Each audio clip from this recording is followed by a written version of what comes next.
A very warm welcome to all our participants today for our national briefing in partnership with the Australian National University.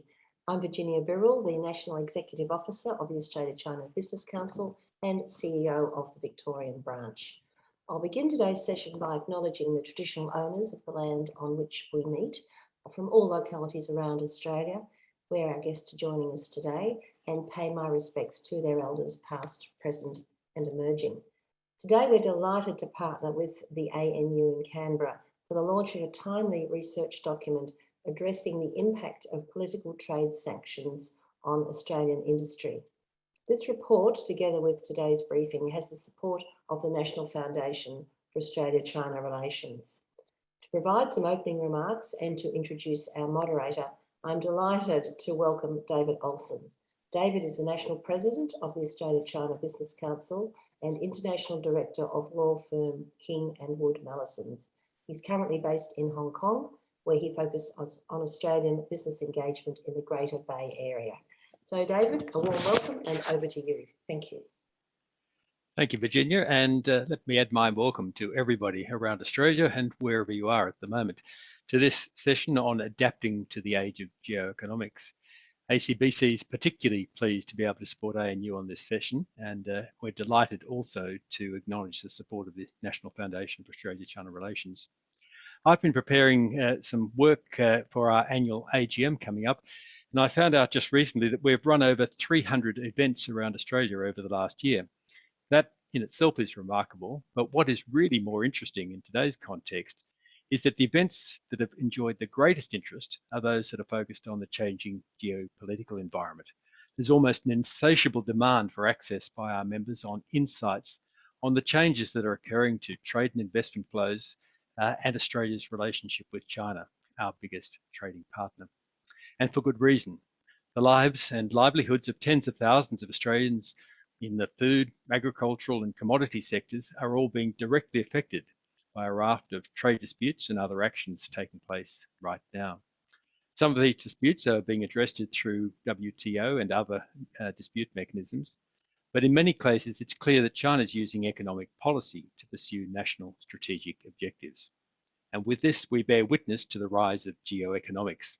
It's a term that didn't exist in the business vernacular in any meaningful way, even 2 years ago. But over the last 2 years, at least, all businesses now need to undergo some sort of Geoeconomics 101 training. And our speakers today are all well primed to be able to talk about that. But what is the impact to the Australian economy? Well, according to new research from Daryl Lim and Scott Waldron, our speakers today, despite the size and value of the China export market and the economic impacts of sanctions, the impacts have actually been more modest than anticipated. So to help unpack the research and what it means for Australian business, I'm delighted to introduce Professor Anthea Roberts to moderate today's discussion. Anthea is a professor at the School of Regulation and Global Governance at the Australian National University. She's a researcher and legal scholar who focuses on new ways of thinking about complex and evolving global fields. I had the pleasure of meeting Anthea a few years ago when she launched a book of hers, Is International Law International? It was a really fascinating read, particularly for a lawyer operating internationally. And at once, it really helped to explain all the many phenomena that I was witnessing as the world struggles to make sense of globalism and the rise of China.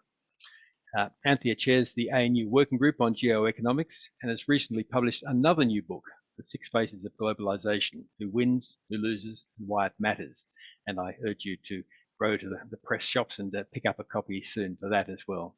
But Anthea, I'll hand across to you now, and thank you for moderating in advance today's discussion on this important piece of work. Over to you. Thank you very much to both of you. So we're delighted to do this. I'm not going to spend a long time doing introductions. I think that Virginia and David have introduced this very well, which is this is a timely and important topic that everybody is familiar with what has happened, but they're not necessarily familiar with all of the numbers about what the consequences were. And that's what we're really seeking to add to the debates today.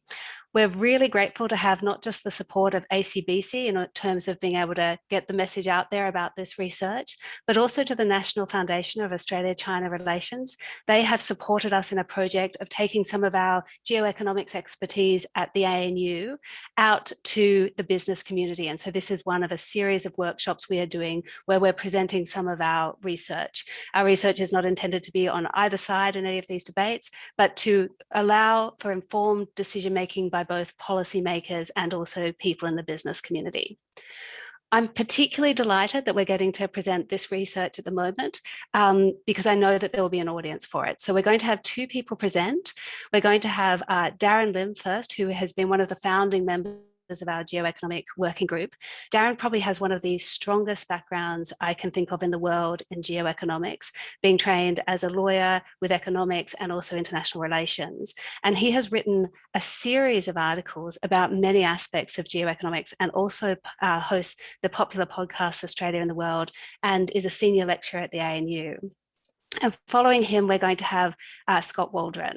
Now, Scott is a senior research fellow with the School of Agriculture and Food Sciences at UQ. And what Scott really brings to this in the most fantastic way is a deep understanding of agriculture, a deep understanding of the economics of agriculture in the industry, and also wonderful fluency in Chinese and Chinese practices. And bringing those two things together is what has led to today's paper. So let me kick over to our speakers who will be presenting their research, and then we'll open up to questions. If you have questions, please type them into the Q&A button.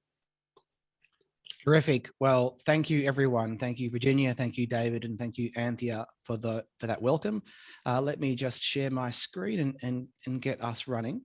So this, the research we're going to present today, it comes out of a paper that I have co-authored with Scott and also Victor Ferguson, who is a PhD student researching under both Anthea and me at the ANU.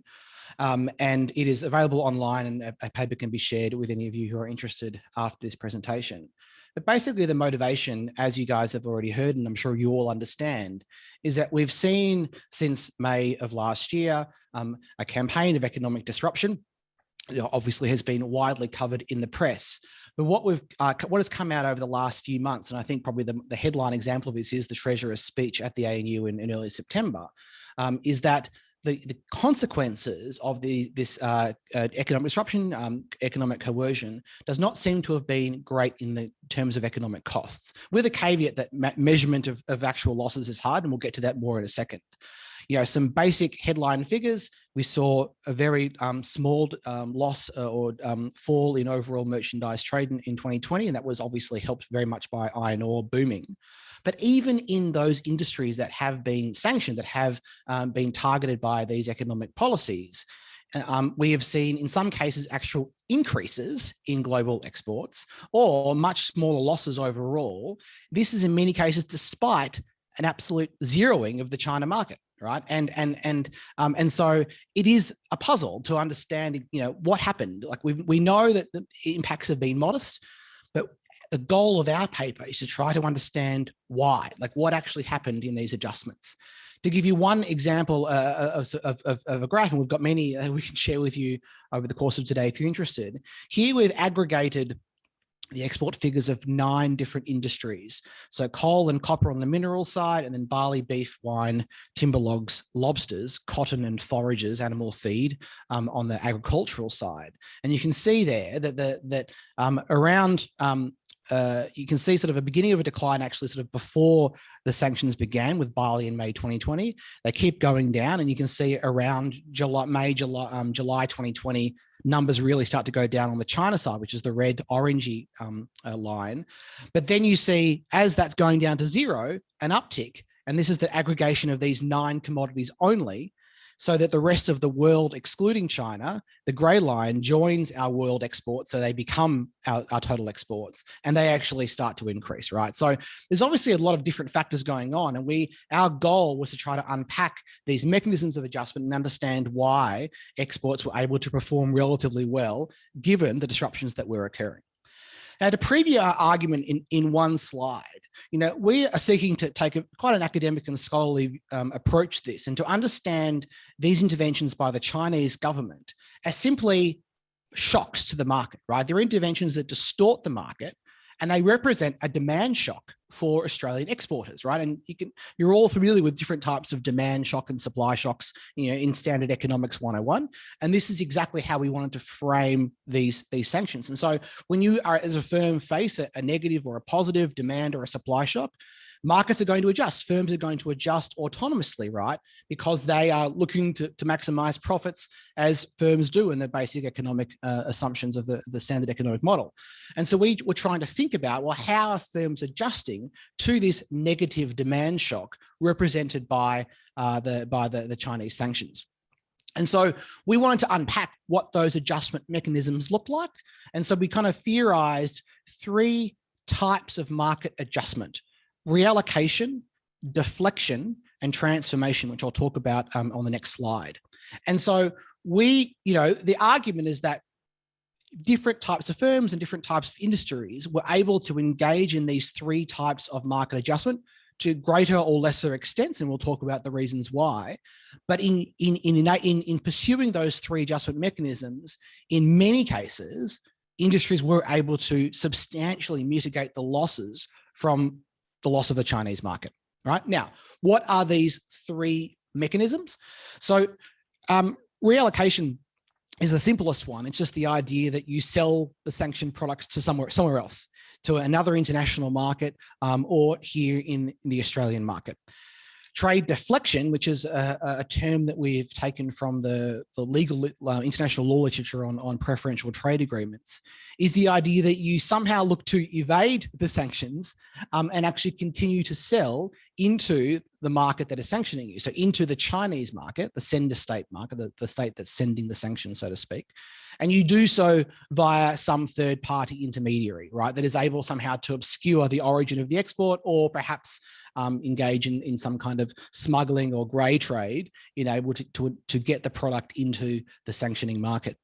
And the third we call product transformation, which is essentially for producers to change their production, to alter their production processes in some way, so that their output, what they produce, does not fall under the sanctioned product category. So they maybe add a different input, or they alter the processes to create a new product that is not sanctioned, or maybe some other different product altogether, so that they can continue to export into the sanctioned market as well as around the world, right? So you've got reallocation, deflection, and transformation. And the goal for our paper was to try to understand how these industries engaged, under what conditions did each industry engage in these 3 practices, and what can that tell us about sort of our vulnerability to these kinds of disruptions. To show this in graphic form, on the left there, you can see the target state exporter, that's Australia, that's the one that's being sanctioned. On the far right, the sender state importer, that's China. And then you can see in grey, the pre-sanctioned trade, which has now been cut off by these disruptive measures, these sanctions. And then you can see the 3 mechanisms in colour. So at the top, reallocation, to selling to alternative markets. At the bottom in orange, you've got the idea of deflection, so selling via some intermediary into the sending market, into the Chinese market. And third, you've got transformation in green, which is engaging in some production adjustment process in order to sell both to alternative markets and into the sending market, the Chinese market. Okay, so this brings us, and that's our theoretical framework. And now that brings us to the Australian case. As I've already mentioned, we look at 9 industries where the data was the strongest and where we were most confident that there was a sanction in place. You can see the listed industries there. And what we do empirically in the paper is we look to first establish a baseline export value and concentration or degree of dependency on the Chinese market prior to the sanctions. Then we go and describe what actually happened, like what was the actual form of the sanction. I mean, you're all familiar. There were anti-dumping tariffs, there were phytosanitary and technical barriers, and in some cases there were informal instructions to companies and state-owned enterprises not to purchase Australian goods. So we go through in detail with as much evidence as we can find, including talking to people in industry, what actually happened, how that trade was disrupted. Third, then we describe the adjustment process, right? And try to pin down the mechanisms of adjustment using our theoretical framework. And then finally, we kind of try to look at the results, look at how the trade patterns changed, how production patterns changed, and try to ask why. Like, what can we say about each market and each industry that tells us that enabled it to adjust or not adjust, as the case may be? What was the impact of losing the Chinese market? Now, there's something that needs to be said about measurement, because it is a difficult process to capture the losses from this kind of market disruption. And if you want to be precise about it and comprehensive, you really need to build a general equilibrium model. And if you have questions about this, please ask Scott when he presents. But there have been a couple of other studies done in barley and in wine and in coal, which have tried to do this, but you need a lot of data and you need a pretty comprehensive model. So we weren't interested in quantifying those losses with precision. What we wanted to understand was these adjustment mechanisms. So what we did was come up with two measures that kind of worked for our purposes that we think capture what we need to capture. The first measure is to measure, once you've identified the month of the sanction, and there's pretty clear evidence for each industry on when that was, we take the 6-month aggregate exports of the after that sanction. So if we take barley, for example, it was sanctioned in May 2020 with these new duties, tariffs. You'd go from June and through to November, the 6 months after that, 2020, and you would compare that to the same 6-month window in the year prior. So June to November 2019. And as a robustness check, we just take a single month, 6 months before and after, albeit calculated on a rolling 3-month average. So from barley, May 2020, we compare November 2022, November 2019. Now, one of the benefits of this measure is that it tries to eliminate sort of seasonality, right? Because particularly in agriculture, you have ebbs and flows throughout the year. And so this measure allows us to try to take out that seasonality and just give really a short-term story about how markets adjusted. I mean, this is not a long-term story. We're only 18 months in, obviously. What we're interested in are these initial responses by firms and by industries. And so these are the two measures we use. There are others out there, including work by ACRI, including work by the University of Adelaide and from the Lowy Institute, each of which do their own thing to try to capture, give us some sense of how of what the consequences were in terms of hard figures. So what were our findings? So I'm going to go through each of the three mechanisms just for a minute each. So reallocation was the major response. And it was the one that was able to really have the most impact, it seems, on muting or mitigating the decline in overall exports, right? And this includes even when exports, as I said at the beginning, went to zero for the Chinese market. Now, when was reallocation the most, undertaken? Well, one, when the product itself or the industry was of highly homogeneous products of goods. So we're talking agricultural and mineral industries where you've got these deep global markets where trade happens, there's high volumes of trade, and where suppliers from different producers are highly substitutable, right? And homogeneity also means that you can then switch exports quite easily. You're not looking to build an infrastructure around export, developing your target markets using marketing and having contacts, right? You can just sort of switch into other markets very easily. And so copper, coal, and cotton are the really good examples where that happened. The second feature was when China wasn't the dominant importer globally. And the market really where this becomes most interesting is in timber logs. China, obviously, with a huge manufacturing base, imports a lot of timber. I think 10 times, more than 10 times larger than the next biggest importer. And so, in that case, when we lost the market for timber logs, it became much more difficult for reallocation to occur because there just wasn't the market for logs out there, right? So reallocation became much less feasible. And the third one looks at sort of global market dynamics and the shortage or supply shortages of the product. So when you had some global supply shortages over the short term, this meant that other producers in the market who now suddenly had the Chinese market available to them, right, because the Chinese demand was still existing, so they're buying products from elsewhere. The good example here, I think, is copper. China stops buying Australian copper. The Chinese start buying it from Chile, but there is a global shortage of copper. And so the other exporters are not able to simultaneously fill this new Chinese demand as well as demand from the rest of the world. This, of course, creates opportunities in third markets for Australian exporters who are nimble and able to sell into third markets. So you've got copper, you've got cotton, which is, we can talk it methodologically as a tricky one to measure because of COVID, but there's a likely rise in cotton as well as copper.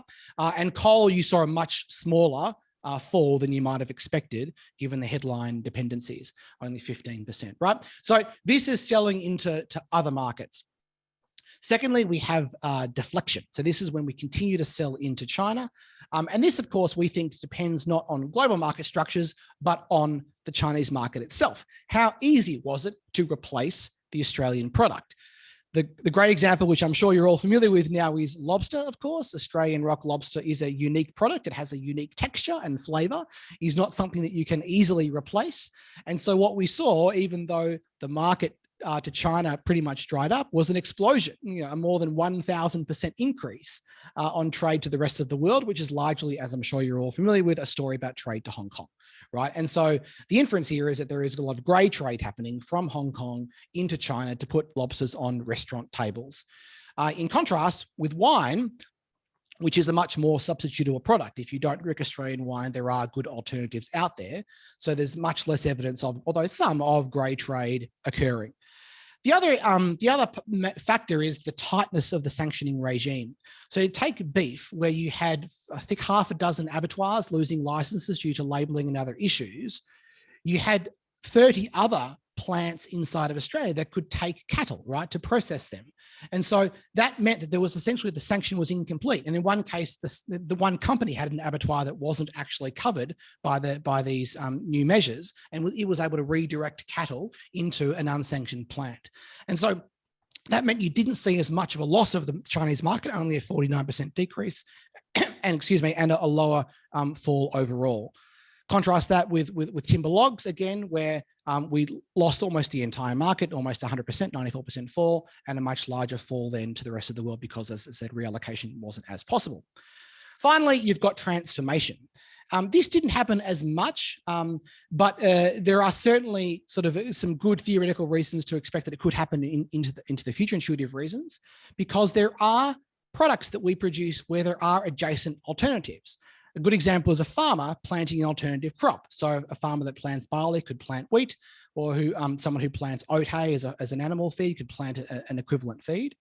And then in the timber industry and in the copper industry, you've got the prospect of processing the product differently. So in timber, we saw some processing of the big logs into wood chips, and in copper ore, you could refine the ore, although there is an asterisk there because our capacity to do so was limited because we don't have a big refining capacity in Australia.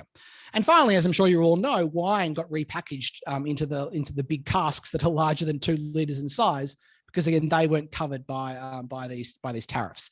And so it depends really on whether there is an adjacent product that uses the similar production inputs, whether that's land, for farmers, or the primary products for logs and for copper ore, that manufacturers can pivot into, right? And is there a market for those alternatives? So I'm going to hand over to Scott. But there are basically, 2 big lessons before Scott gets to some of the implications for policy. The first is that, we were helped. We were quite lucky last year that global market conditions were very supportive of exporters. In the agricultural space, and barley is the great example here, it just rained a lot. And so that meant there was a bumper harvest for barley farmers, which meant they were able to increase their exports massively, even despite the loss of the Chinese market, right? So they were aided by good weather on the supply side, or on the demand side, as I've already mentioned, global supply shortages around the world, copper being a good example, cotton and coal, other examples, which actually pushed up prices and maintained strong, healthy demands from the rest of the world. Now, this is not to discount the impact of the sanctions. Of course, Australian businesses lost money. The counterfactual where we maintain our market share in China is obviously a rosier one. Sanctions still impose costs. But our point was to show that markets do adjust quite well, were able to adjust quite well in this instance. And that means that, and that is because, you know, global freely traded deep markets are a great resource, right? Particularly when you combine them with very nimble and internationally competitive Australian exporters who can exploit those markets even when they lose one of them.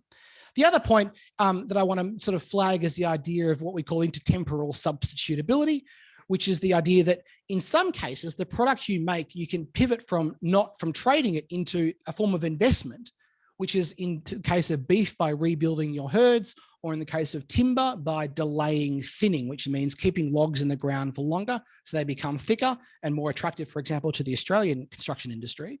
That gives you another option of kind of trying to mitigate the short-term loss of the Chinese market through this kind of idea of waiting and pivoting into sort of a form of investment, waiting out the sanctions and creating a slightly different product as a result. Of course, that depends on product characteristics, but it is another sort of idea I think that is worth thinking about in terms of the agility and the nimbleness of Australian industry. Okay, Scott, I will pass it over to you for the final part of the presentation.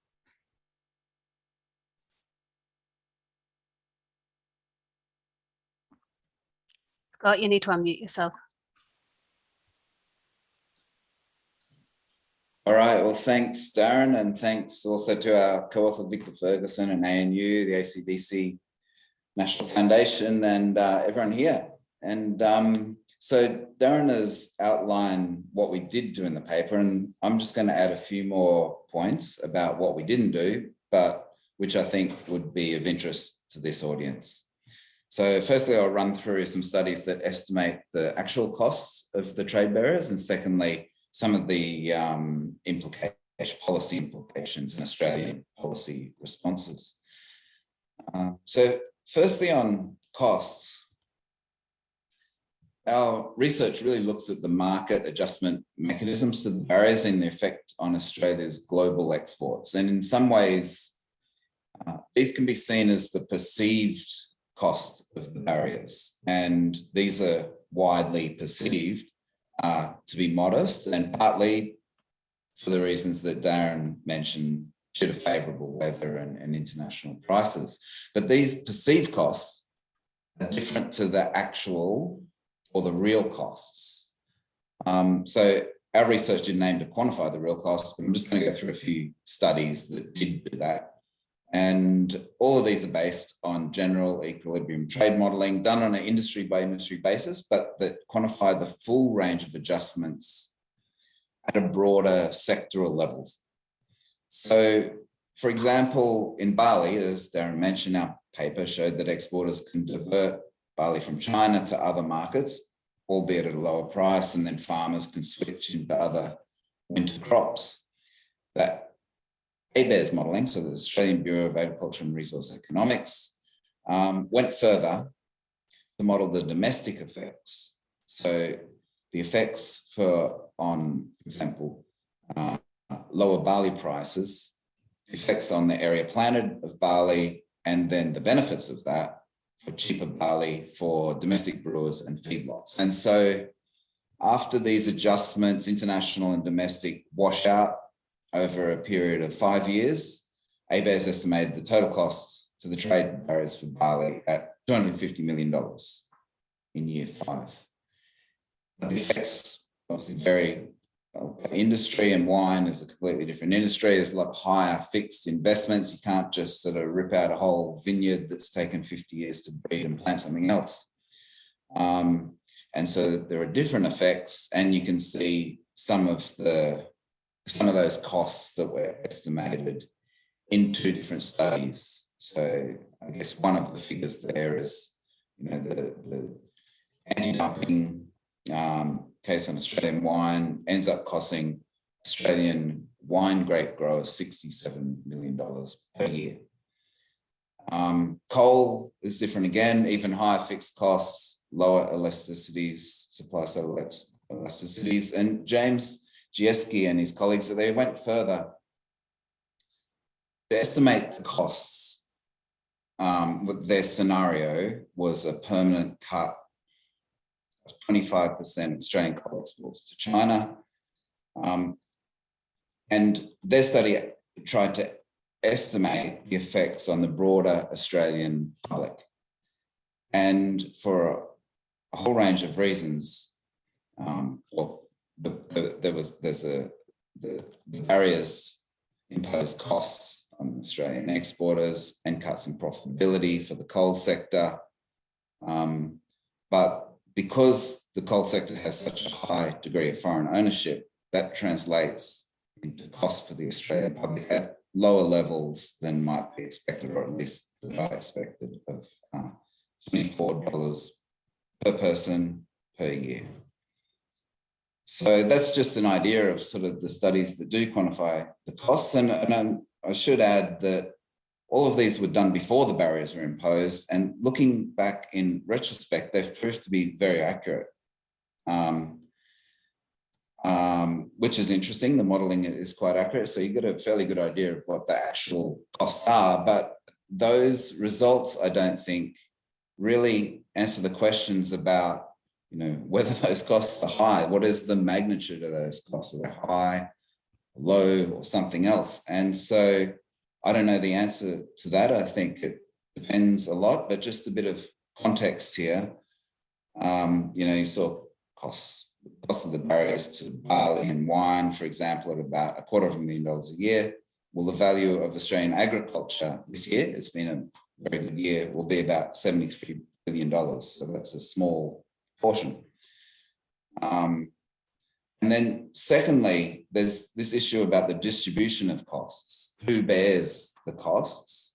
And for some, that varies industry by industry. So, for some industries, for example, barley and beef and cotton, there's a lot of growers, farmers out there.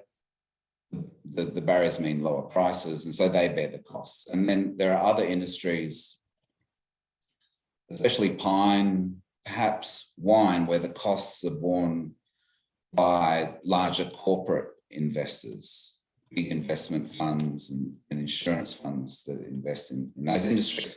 And then there are also differences in the effect of the costs on different types or scales of companies. And in general, there's a principle known as the Milits effect, where larger companies are able to withstand these shocks, but in smaller companies, so a large sort of abattoir, for example, with state-of-the-art electronic logistics systems and cryovac and labeling and chipping systems, is able to manage those effects a lot easier than a small plant that's used its entire marketing budget for the year to set up a deal with China. So that's just a few sort of points that come out on costs. And the second sort of general implication, I guess, of a paper that we didn't go into too much, but seems to be falling out of the research, are some policy implications. And I guess, one of the messages really is that the markets, which really means sort of economic actors, have adjusted quite efficiently to the barriers in a quite agile way. And that's shown just in the trade figures that presented. But I'm sure all of you in the audience will know a lot of other ways that have adjusted. For example, selling on a FOB basis or pricing risk into quotes, for example. So clearly, business has been able to adapt and manage the situation well.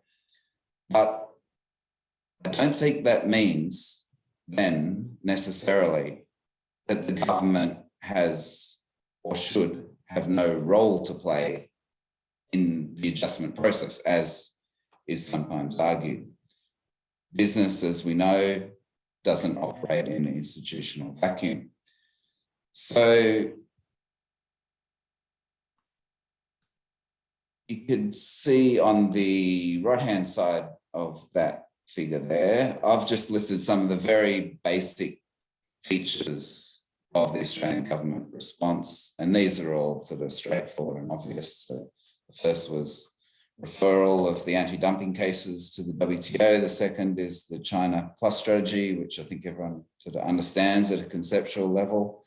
And finally, the government has taken a series of, I guess, quite modest but significant initiatives to facilitate diversification, and that includes the DFAT program called Enhanced Trade and Strategic Capability, established an Office of Supply Chain Resilience, and the one that I'm most familiar with is the Agribusiness Expansion Initiative of DOR, which is the Department of Agriculture, Water and the Environment. And so there's a number of different sort of aspects to that, including marketing access, market intelligence, technical assistance. And so for agriculture, this works mainly through agricultural peak bodies and research and development corporations, which are funded by the members, which are mainly growers, some exporters, but mainly growers, and matched, co-funded by government.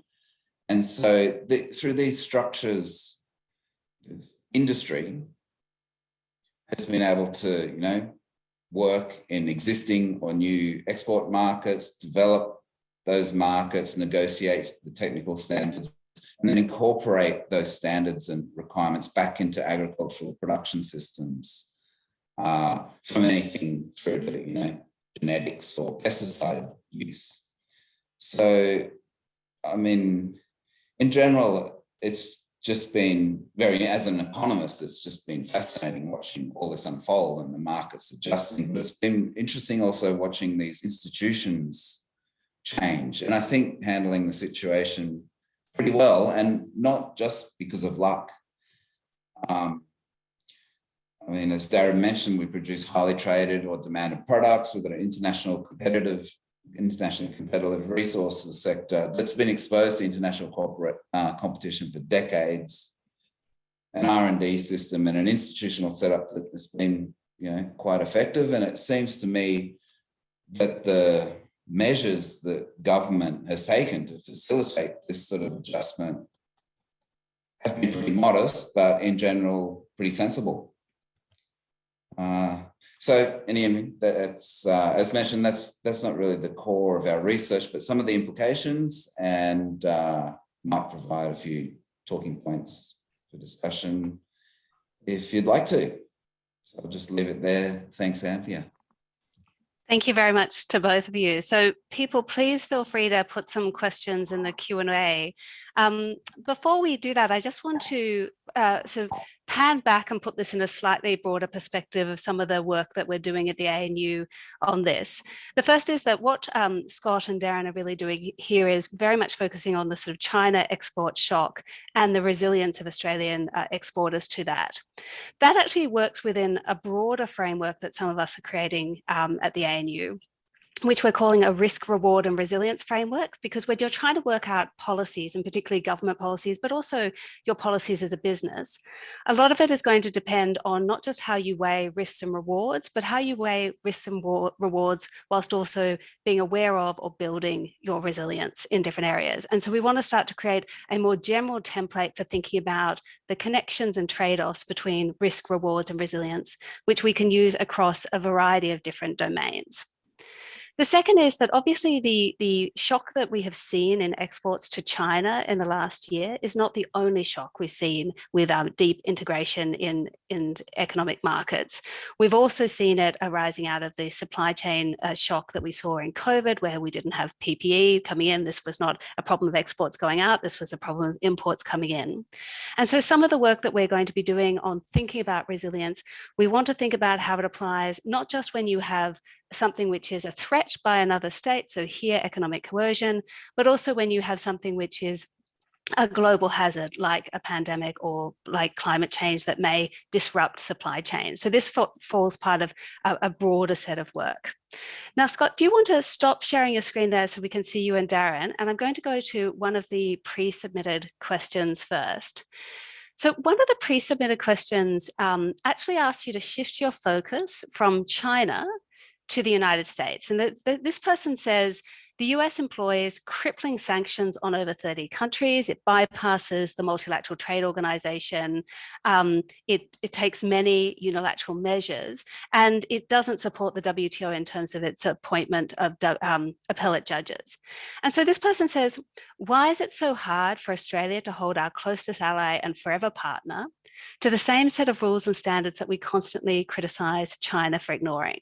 So Darren, I'm going to kick this one to you because this is a broader macro question about how we understand geoeconomic dimensions and which actors are acting in which way. I think the reason it's so hard is politics. And so we were able to largely negotiate a political solution with Trump, because he obviously had some intentions to put tariffs on Australian industry steel. And that, you know, had trade-offs in negotiating that, but we were sort of able to solve the short-term problem.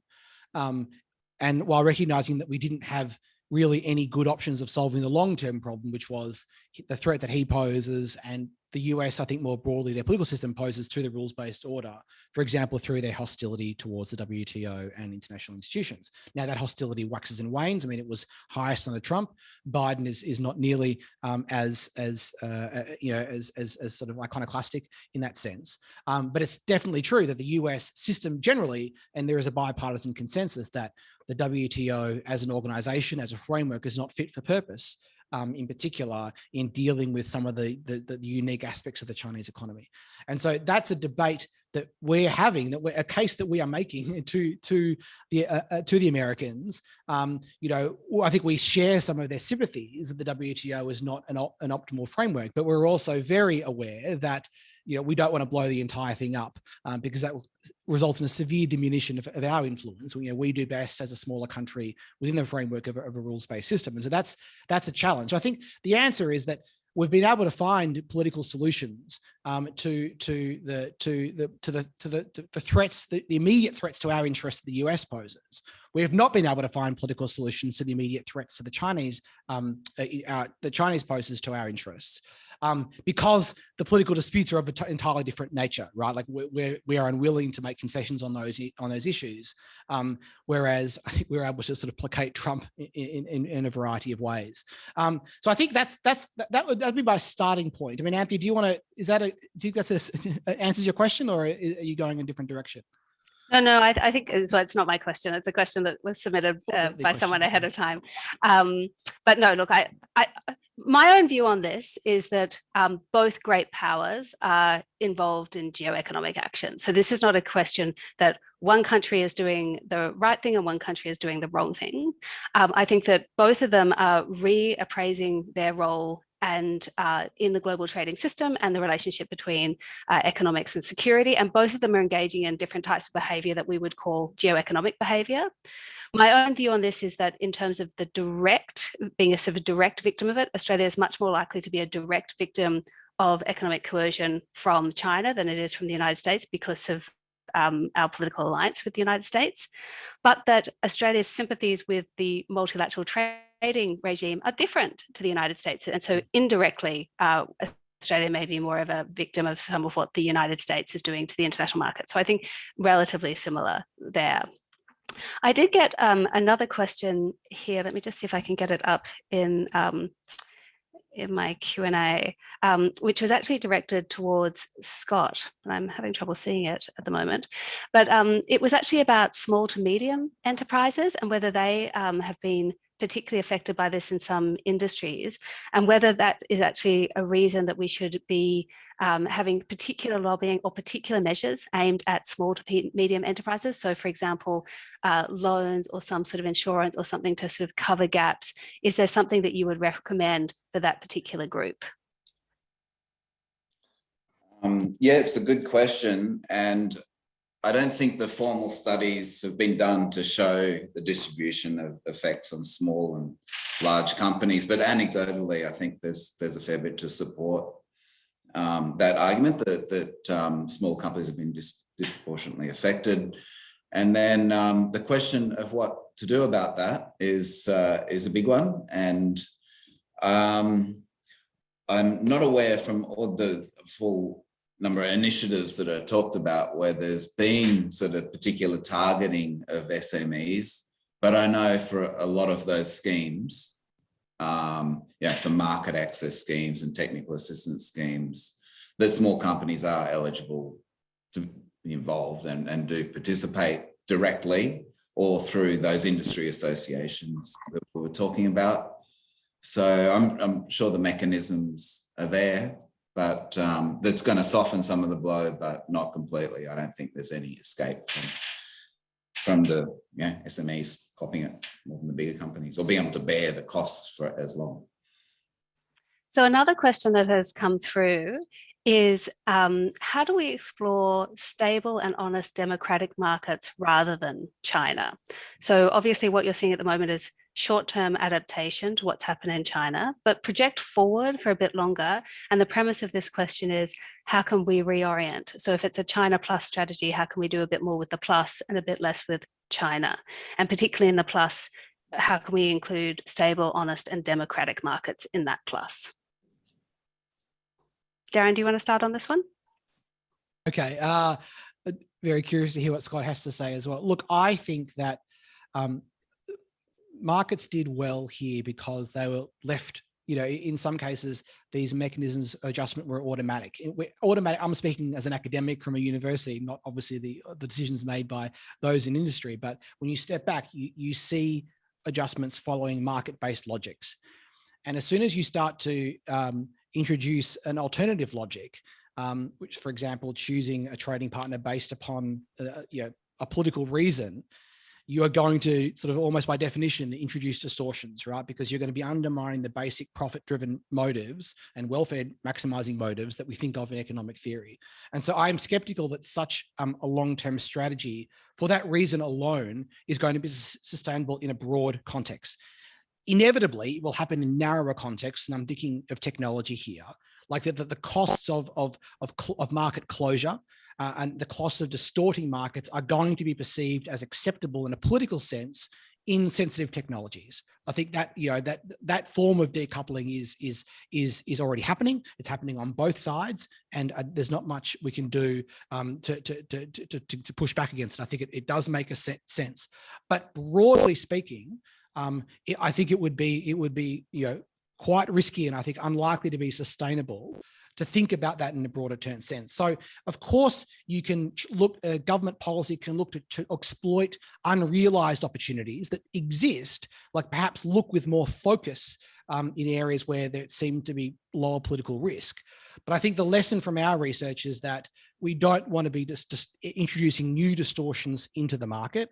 One, because markets do best when they're allowed to operate normally, but two, because the notion of using politics is itself and undermines the logic of an open rules-based system, and we need to support that as Australia as much as possible by acknowledging, yes, there's going to be some areas where it's inevitable in the technology domain, but broadly speaking, our argument to the world, our argument to Beijing is that you need to not distort trade in as much as possible. And so I don't think I wouldn't want to, I guess I'm rejecting the premise of the question that it's something that we would want to do, but I'll turn to the full-time economist for his views, Scott. Yeah, all right, thanks. That's it's quite interesting just in retrospect, looking at the development of the Australia-China trade in agriculture, at least that I know most about and it didn't happen overnight, and it didn't happen just because of this natural sort of comparative advantage. There was decades of work in doing that, and on a bilateral political level, and then through free trade agreements and people-to-people exchanges and our aid program, and developing technical exchanges for standards and for business to be able to engage. And that took 20, 30 years in China. And it's probably going to take, well, hopefully not that long, but a similar amount of work and just institutional change to be able to develop other markets, democratic or otherwise. But, there was a lot of things happening very quickly last year, especially when, for example, barley couldn't get into China. So very quickly, Australia started developing protocols with India to meet the residue requirements and some of the standards there, or for, the barley industry or the grains industry in Western Australia to develop new markets for feed in Indonesia. And there's a fair bit of work and research involved in doing that. But it happened and it was quite successful, which is why we've seen that's the micro foundations, right, of the macro sort of figures that we saw that Darren showed in that figure earlier. And I guess India, Indonesia, they're democratic countries. So yeah, it's happening. It's just not going to happen overnight, but there's good signs.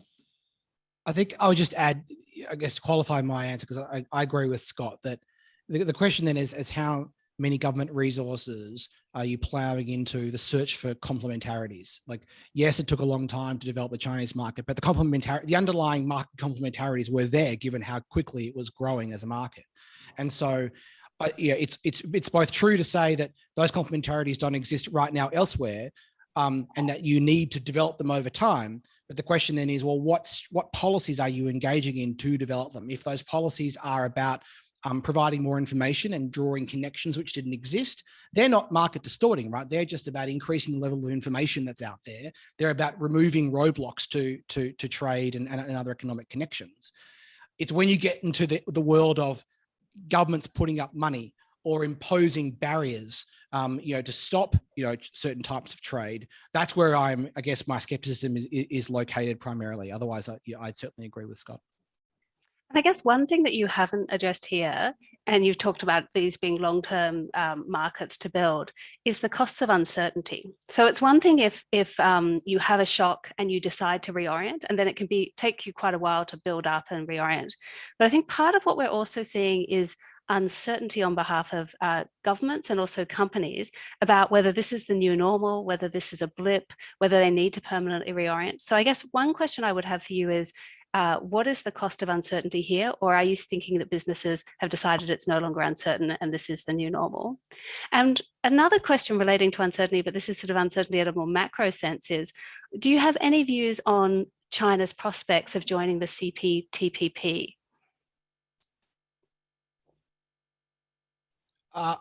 On uncertainty, I mean, it's, I guess, thinking about it through an economic lens, risk is just another sort of potential cost, right, which you can buy insurance on through either informal policy or through taking actions to mitigate the consequences of that risk. And so every business is facing a higher risk premium if it's exporting to China. And the question will be, well, how much does it cost if the China market recovers, or if you still have a China market now, but you face risk in the future? How much cost you have to bear to lock in alternatives and find alternatives? And that I mean, to getting back to what you said earlier, Anthea, about the COVID and the supply shock. I mean, we've seen that issue of resilience, that with just-in-time production chains and with these very lean global trade networks, there's not a lot of resilience built in, a lot of slack, a lot of give in the case of a shock. And so this is a lot here. It's a how long is a piece of string kind of answer. Like every business has to decide for itself how much it wants to insure against the loss of a market. And I don't think there's a one size fits all answer. What we can do, as academics and as government policymakers, is to give them a sense of what that risk is. And I don't know. I mean, I can't predict whether or not things are going to improve in the medium to long term. On the CPTPP, I mean, I think the short answer is, if China is going to put itself out there as being a supporter of free trade, and the principles embodied in any trade agreement, including the CPTPP, then it's well within our rights to say, well, we want that consistency across all domains, and so we need to start talking about what's happening bilaterally. But I'll let Scott weigh in on both of those. I'm lucky enough to work with some international relations and political economists experts, so I'll leave that to you, those latter questions, especially to you. But on the first, I mean, another market response, right, is just to price in risk. And that happens at a number of different levels. Just an exporter who thinks, okay, I can sell one unit to a lower risk customer, or I can sell it at a higher price to China if the risks are high. Or for, if investment fund, for example, that was once bullish on China, might have a more diversified portfolio and then be rewarded for that. Or for the costs of risk to be incorporated into insurance, for example, or the cost of loans, of lending. So you'd expect the market and its actors just to be pricing in that risk, and a lot of these adjustment processes will happen and are happening, and some of them also, facilitated by governments in Japan, but otherwise the market does a pretty good job of that. Well, thank you. I think we're pretty much at time. So we're going to be making available this paper and also, I think, this talk. Just before I hand back to Virginia, I wanted to thank our two speakers and also thank Ben Herskovich, who has been organising this particular one on ANU's behalf. We'll be doing a number of ones in the early new year in Sydney and Melbourne as well. So we'll keep you posted about those. But for now, Virginia, can I pass this back to you?